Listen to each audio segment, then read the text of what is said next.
Linchpin. Are you indispensable? Are you indispensable no matter what field of endeavor you are working and living in? Understanding the value of making yourself indispensable and learning how to do so is the focus of Seth Godin's 2010 book, Linchpin. Are You Indispensable? In this work, Godin sets out to explain what he believes makes a person indispensable, and also to explain that the way to make yourself indispensable is by rejecting the idea of blending in. In Godin's view, society conditions people to conform to certain accepted modes of behavior. But when we blend in, we are doing the very opposite of making ourselves indispensable, because we're trying to be just like everybody else.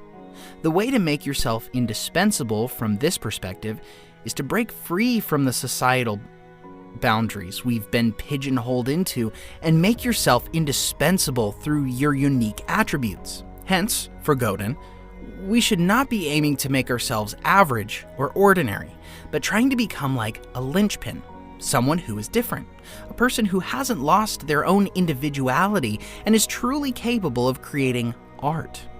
By art here, Godin does not mean the kind of art we paint or sculpt, but rather the art we produce when we can do or produce something which no one else can do in quite the same way. The linchpin is someone who perfects their abilities in a certain sphere to the extent that they become indispensable. Godin's view on being a linchpin and making yourself indispensable are best expressed in his own words. The job is what you do when you are told what to do. The job is showing up at the factory, following instructions, meeting spec, and being managed.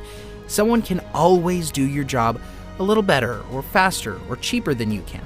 The job might be difficult. It might require skill, but it's a job. Your art is what you do when no one can tell you exactly how to do it. Your art is the act of taking responsibility, challenging the status quo, and changing people.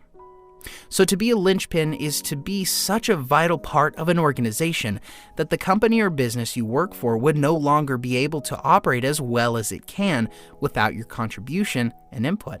Much like a wheel cannot fully function without the linchpin of it. Becoming indispensable will not happen without effort.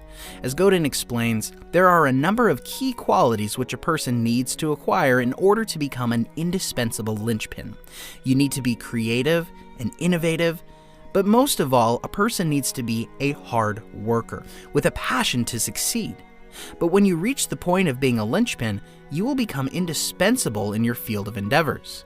The benefits of that will be immense.